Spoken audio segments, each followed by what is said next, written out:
Vamos ahora a ver ya de noche la relación entre la tradición y la Sagrada Escritura. Recuerden que hemos hablado de la tradición como todo aquello que se ha transmitido a lo largo de los siglos por los apóstoles y sucesores, básicamente, ¿verdad? Dado que ellos fueron los que iniciaron todo esto, los apóstoles, sin un texto base, de ellos, de esa predicación nace la Biblia, pero pues esta tradición ha seguido, ¿no? Entonces, creamos de que la tradición, a diferencia de las iglesias reformadas, la tradición es muy importante para ellos. Como decía Lutero, sola escritura, solo la escritura. Nosotros no, sí, tenemos la tradición como algo importante que va envolviendo, dándole contexto a este texto, ¿verdad? Bueno, vamos entonces al número 80, que no lo habíamos leído, ¿verdad? No. ¿Quién pudiera hacernos el favor? Adelante, Bruno. La relación entre la tradición y la Sagrada Escritura, una fuente común. La tradición y la Sagrada Escritura están íntimamente unidas y compenetradas, porque surgiendo ambas de la misma fuente, se funden en cierto modo y tienden a un mismo fin. Una y otra hacen presente y fecundo en la Iglesia el misterio de Cristo, que ha prometido estar con los suyos para siempre hasta el fin del mundo. Ok, entonces, Cristo fue el que prometió que en la iglesia Él estaría presente hasta el fin del mundo, ¿verdad? De tal manera que esta tradición está inspirada por Cristo mismo, por el Espíritu de Cristo resucitado. Son dos modos distintos de tradición. 81, ¿quién quiere? Sí. La Sagrada Escritura es la palabra de Dios en cuanto escrita por la inspiración del Espíritu Santo. La tradición recibe la palabra de Dios, encomendada por Cristo y el Espíritu Santo a los apóstoles, y la transmite íntegra a los sucesores para que ellos, iluminados por el Espíritu de la verdad, la conserven, la expongan y la difundan fielmente en la predicación. Fielmente en su predicación. Sí, fielmente en la predicación. Bueno, por eso es que en esta tradición el papel de los sucesores de los apóstoles es muy importante.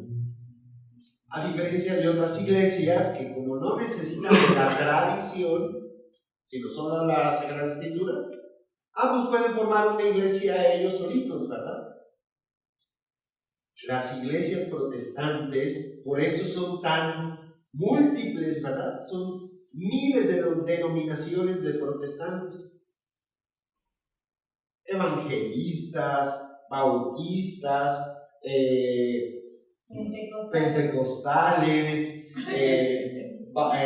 y cada una tiene distintas ramas, ¿no? Cristianos, ¿no? Los cristianos, en fin, se van multiplicando. ¿Por qué? Pues porque no necesitan de una autoridad, de un magisterio, de un apóstol que los vaya conduciendo. Basta con que alguien diga, no, yo voy a, oigan, vamos a hacer otra iglesia porque aquí en esta iglesia no nos caen bien y nos tratan mal, bueno, pues nosotros hacemos otra. Para ellos es muy fácil. ¿Por qué? Porque no hay una autoridad que interprete las escrituras. En cambio nosotros no. Salirnos de la autoridad de la iglesia es perder la mitad de lo que es importante, ¿verdad? Sí, por supuesto que las escrituras es importante, pero también es importante toda la tradición.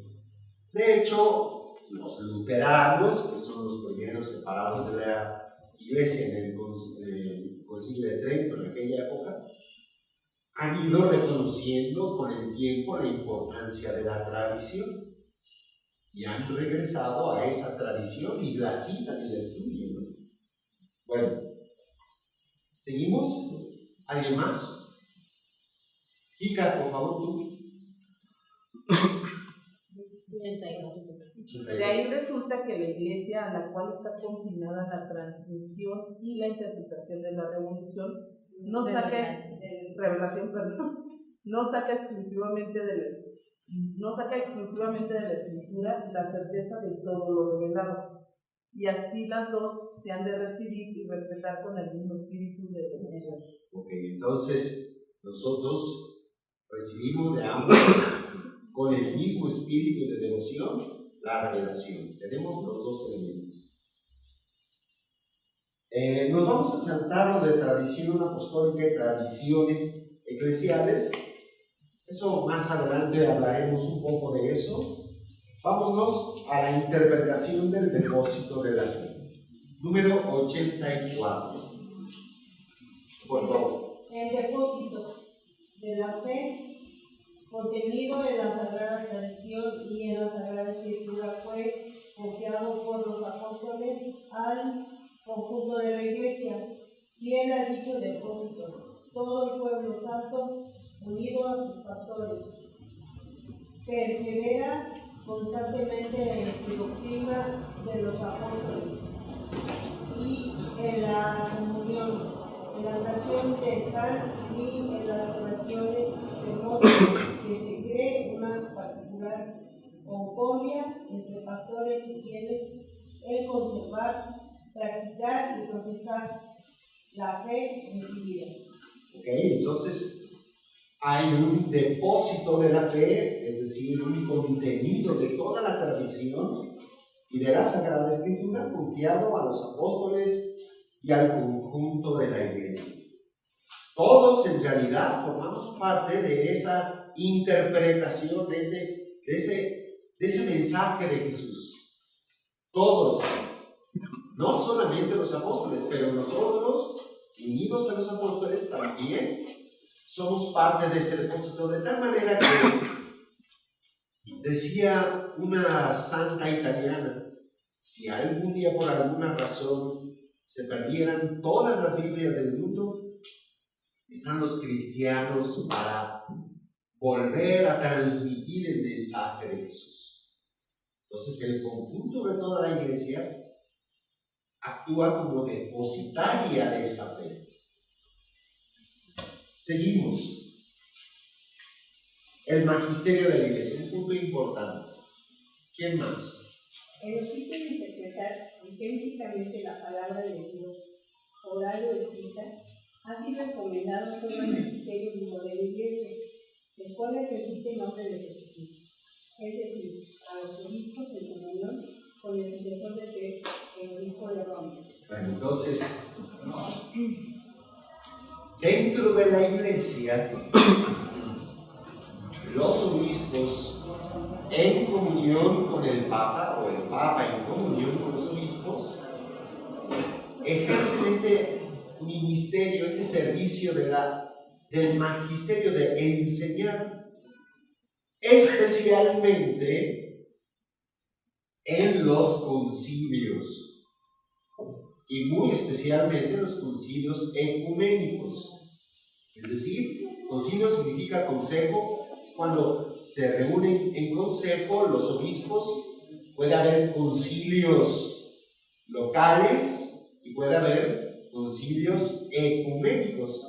O ecumene significa toda la casa, ¿verdad? Entonces, a veces es un concilio nada más de los obispos locales, por ejemplo, de un país. Por ejemplo, cuando se reúnen los obispos de América Latina, la CELAM, ¿verdad? Y que ya por cierto tiene mucho que no se reúnen, y escriben algún documento. Ese es un documento del magisterio de una iglesia local, que no tiene, por supuesto, toda la importancia que tendría el concilio ecuménico de todos los obispos, ¿verdad? Es evidente. Pero tiene un peso importante, incluso para toda la iglesia. Seguimos. El magisterio no está por encima de la palabra de Dios, sino a su servicio. A ver, antes de eso, quisiera yo saber qué conferencias, qué concilios, qué reuniones de los obispos de América Latina ustedes conocen con sus respectivos documentos, de cuáles han oído hablar. No que me digan todo el contenido, nada más, díganme de cuáles, por ejemplo. Aparecida fue el último, ¿verdad? Muy bien. Ahí se reunieron los obispos de América Latina por última vez. ¿Otros?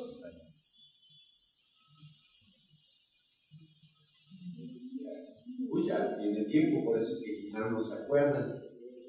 Anterior, por ejemplo, fue Santo Domingo. En Santo Domingo también los obispos se reunieron, pero hubo uno muy importante, al menos para nosotros, que incluso vino el Papa Juan Pablo en uno de sus primeros viajes. La CELAM de Puebla. En Puebla se reunieron los obispos y escribieron una serie de documentos de orientación pastoral, básicamente, para América Latina. Y la primera vez que se reunieron fue en Medellín, en Colombia.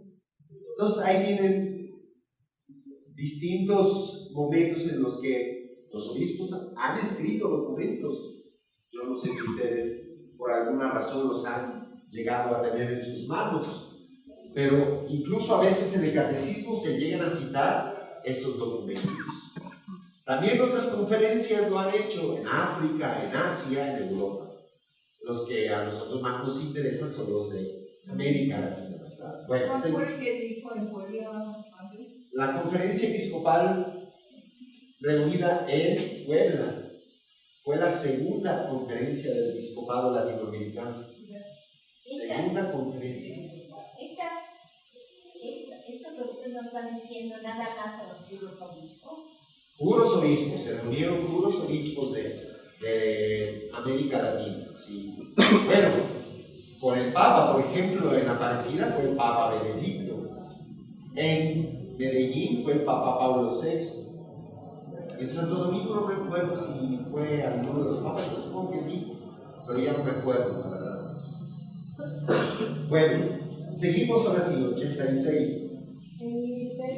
El magisterio no está por encima de la palabra de Dios, sino a su servicio, para enseñar puramente lo transmitido, pues por mandato divino y con la asistencia del Espíritu Santo, lo escucha devotamente, lo custodia celosamente, lo explica fielmente, y de este único depósito de la fe saca todo lo que propone como revelado por Dios para ser creído. Ok, entonces el magisterio de la iglesia tiene el papel, no está por encima de la palabra de Dios, está a su servicio, es un servicio que los obispos junto con el Papa tienen que hacer a la iglesia, de interpretar, de enseñar la palabra de Dios.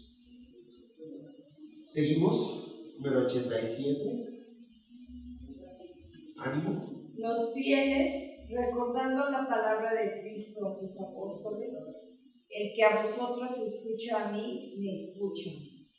Reciben con docilidad las enseñanzas y directrices que sus pastores les dan de diferentes formas. Bueno, entonces el papel de los fieles es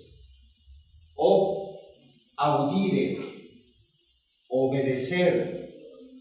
La palabra obedecer puede ser una palabra como de poca moda, ¿verdad? Ahora los hijos no obedecen, sino los papás son los que obedecen a los hijos, ¿verdad? Pero la palabra original es audire, es escuchar bien, escuchar atentos, escuchar hacia. Y ese es el papel que tenemos que hacer los seguidores de Jesús. saber escuchar. Ese es el mandamiento fundamental. Recuerden ustedes que incluso yo he mencionado en la misa, cuando en el libro del Deuteronomio Dios da los mandamientos a Moisés. El primer mandamiento, ¿verdad? Amarás a Dios sobre todas las cosas. El segundo, santificarás las fiestas. En fin, cuando da los mandamientos, antes del primero le da un mandamiento. El mandamiento cero, que es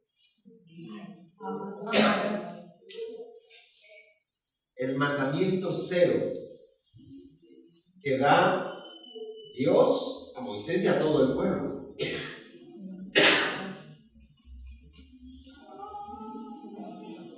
A ver,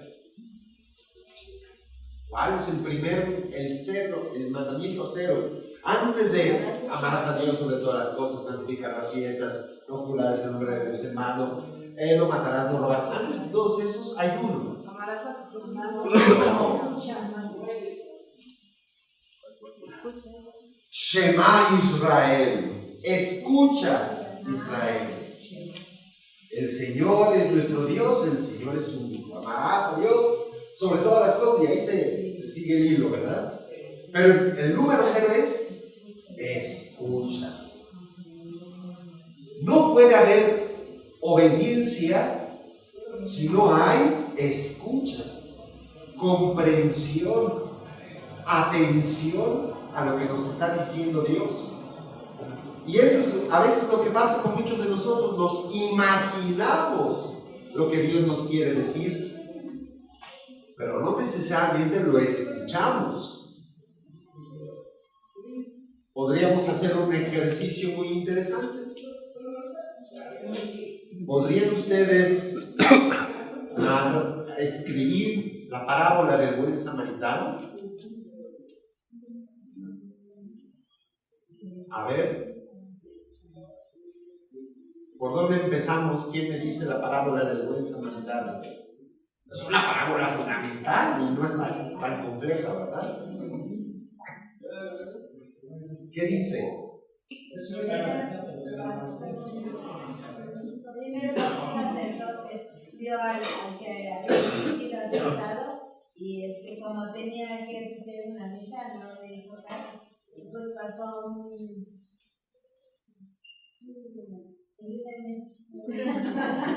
tan menos que tenía algo importante y tampoco.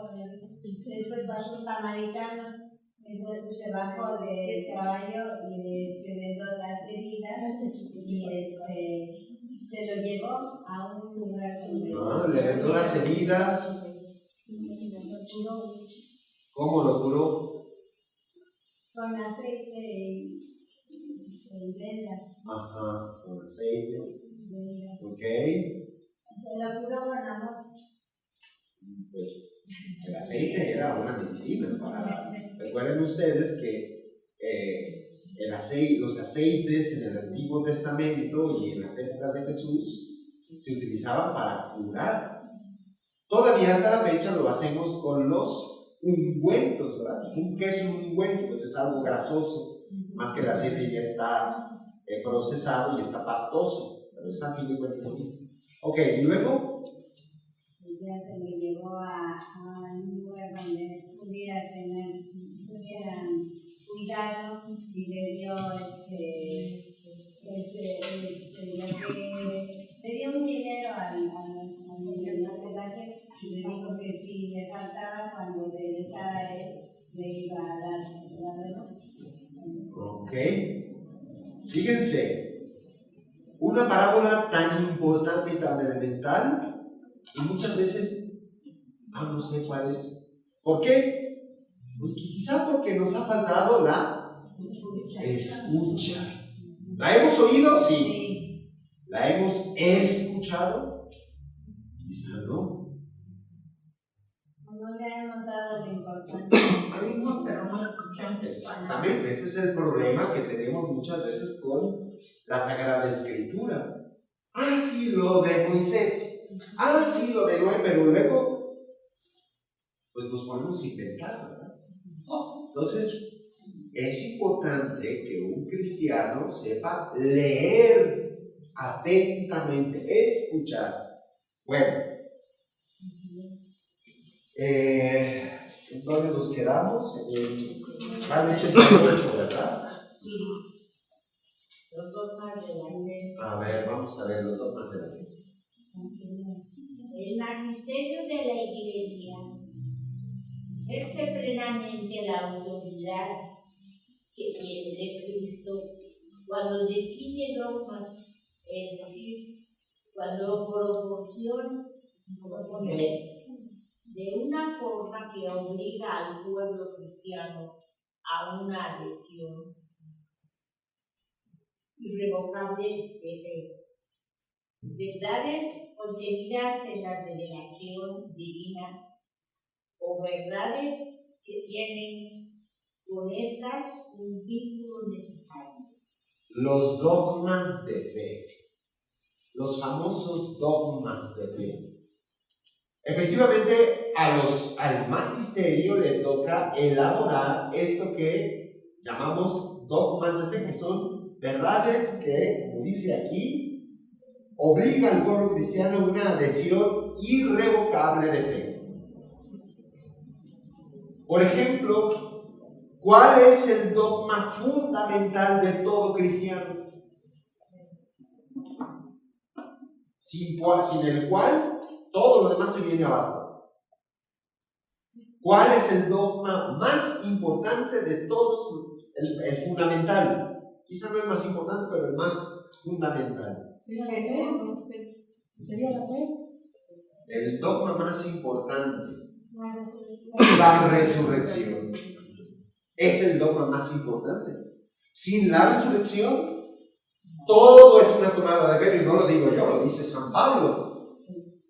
Si Cristo no hubiera resucitado, vana sería nuestra fe. Más adelante dice, mejor comamos y bebamos, porque pronto moriremos y ya se acabó todo. Entonces, hay un dogma que está por encima de todos los dogmas en cuanto a su fundamento para la salvación. Pero hay otro que es el más importante que explica la fe cristiana. ¿Cuál es ese otro?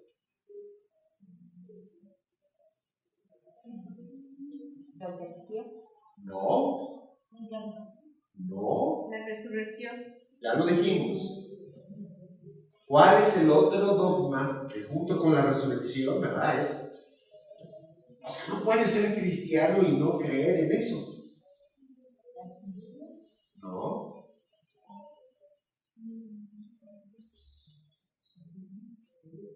¿La encarnación? No. La Trinidad. Trinidad. La Trinidad, exactamente. Dios es Padre, es Hijo, es Espíritu Santo en una comunión de personas. No es un llanero solitario en el cielo, sino es una familia en el cielo. Porque el amor exige una entrega mutua, según nos lo reveló Jesús. Entonces, aún así, esto de creer en la Trinidad sería una ridiculez si Jesús no hubiera resucitado, porque entonces todo lo que dijo Jesús pues, eran palabras bonitas nada más. Pero, ¿cómo saber que son ciertas? La certidumbre nos lo da la resurrección. Pero el principio fundamental de todo cristiano es la comunión trinitaria. Es decir, la vocación al amor que se vive en Dios mismo, a la entrega del Padre al Hijo, el Hijo al Padre. ¿Ok? Pero junto con eso, por supuesto que están los otros que ustedes mencionaban. La encarnación también es un dogma importantísimo, porque si Jesús no hubiera sido verdadero Dios, pues ¿a quién hubiera salvado? Pues quién sabe, porque a los humanos no los salvaría. Salvaría, si fuera un angelito nada más, pues salvó a los ángeles, pero a nosotros no, porque nuestra naturaleza sigue caída. En fin, hay muchos otros dogmas, ¿verdad? La Asunción, en fin, hay todos los que ya conocen. Pero los dos principales son la resurrección y la Trinidad.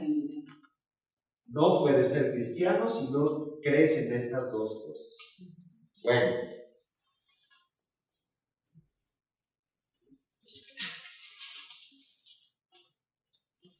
¿89? ¿Por allá? 89. Existe un vínculo orgánico entre nuestra vida espiritual. Los dogmas son luces en el camino de nuestra fe. Lo iluminan y lo hacen seguro de modo inverso. Si nuestra vida es recta, nuestra inteligencia y nuestro corazón estará abierto para acoger la luz de los dogmas de la fe.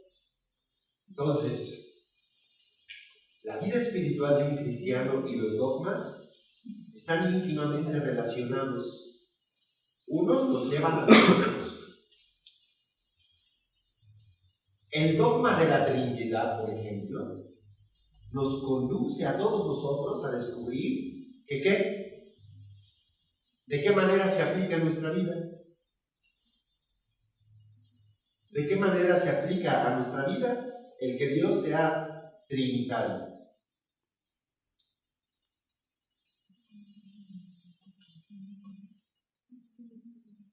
¿De qué manera vive uno en la vida cotidiana el dogma de la Trinidad? Amando, claro, porque si Dios es tres personas que se unen en el amor, entonces la vocación de todo ser humano, y en especial de un cristiano, es vivir en el amor. Y viceversa. Quien empieza a vivir en el amor va reforzando el conocimiento de la Trinidad. La experiencia de amar te lleva a confirmar, pues sí es cierto, ¿verdad? El amor es la pieza clave de la existencia humana y por lo tanto también es la clave de la existencia de todo el universo y por lo tanto de Dios mismo. Uno va confirmando en la práctica esto que tenías en la mente, en la teoría. Gracias, por ejemplo, a la Eucaristía, te vas nutriendo de aquel que te amó y se entregó por ti. Quien comulga, ¿verdad?, va experimentando ese amor de la cruz de hace 2000 años en su propia vida. Porque ese que se entregó en la cruz se está dejando que tú lo comas, que lo hagas parte de ti. Entonces, el dogma de la Eucaristía, que es entrega del cuerpo a cada uno de nosotros, nos alimenta. Pero ese alimento nos va haciendo entender más a fondo la entrega de Jesús. Cada vez que vas creciendo en la participación eucarística, vas entendiendo más el valor de la Eucaristía.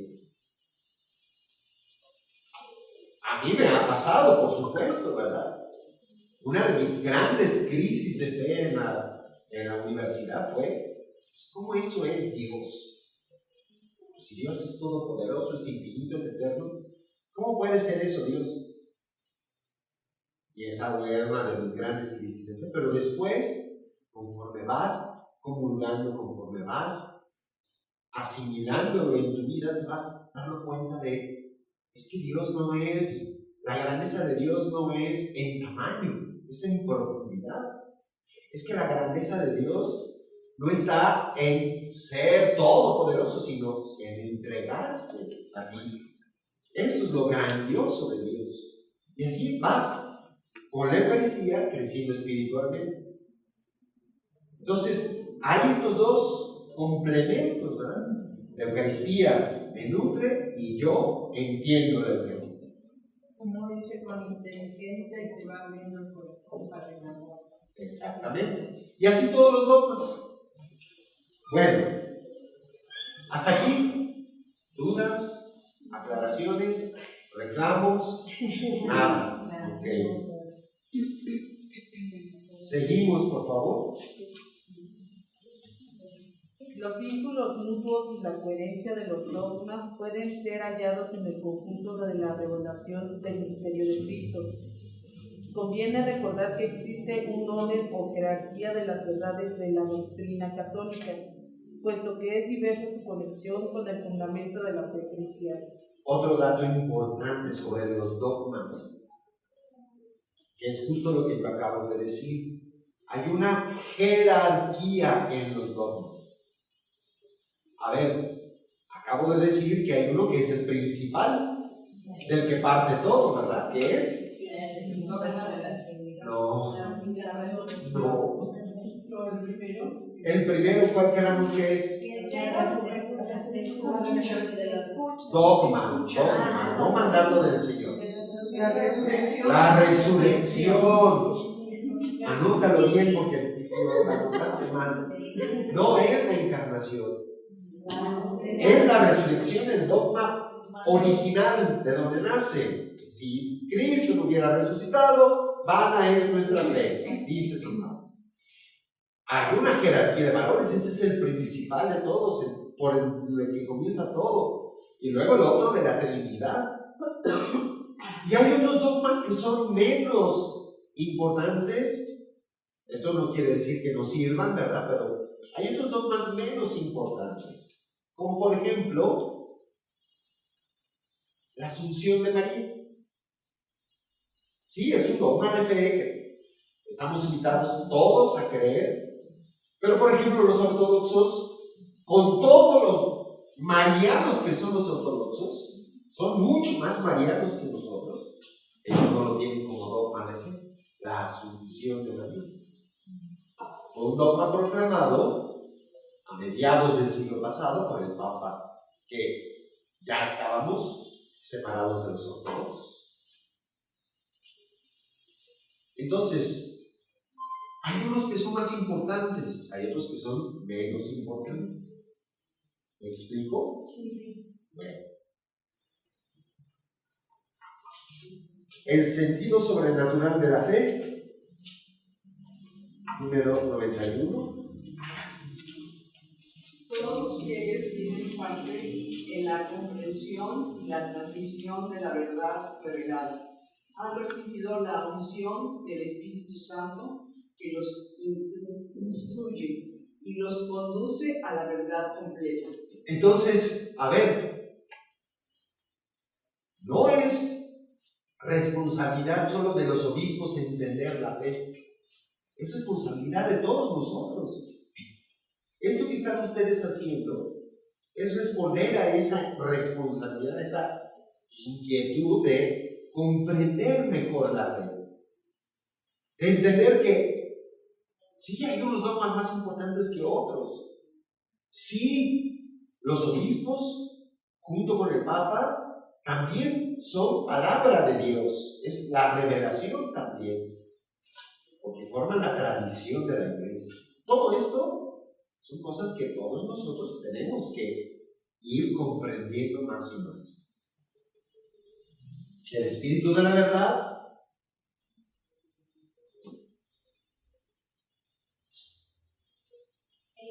de la verdad suscita y sostiene este sentido de la fe. Con él, el pueblo de Dios, bajo la dirección del magisterio, se adhiere indefectiblemente a la fe, transmitida a los santos de una vez para siempre.